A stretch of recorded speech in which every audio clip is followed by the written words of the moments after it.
This article explains how to enable and configure local storage for runtime assets in Boomi and verify that the local file copy is successful.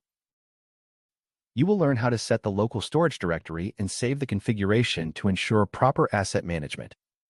Click Use Local Storage for Runtime Assets required to enable the feature that allows runtime assets to be stored locally. Enter on to activate the local storage setting for runtime assets. Click Working Data Local Storage Directory required to specify the directory path for storing runtime assets. Enter the path user local boomi/work as the directory where runtime assets will be stored locally.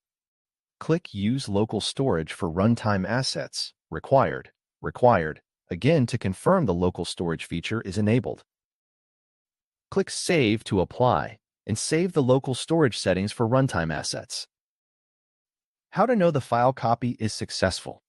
In Boomi, when you see copying Java to local directory, the system is moving the Java Runtime Environment, JRE, from the shared network drive to the path you specified in the Working Data Local Storage directory. You can verify the copy is complete by checking the following. Check the container logs. Look for a subsequent log entry shortly after the one you found. It should say something like info ton boomi.container.core.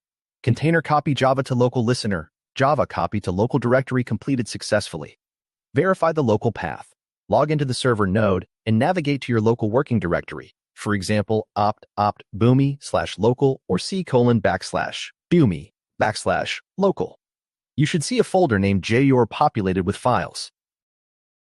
You have successfully configured Boomi to use local storage for runtime assets by enabling the feature, specifying the storage directory, and saving the settings.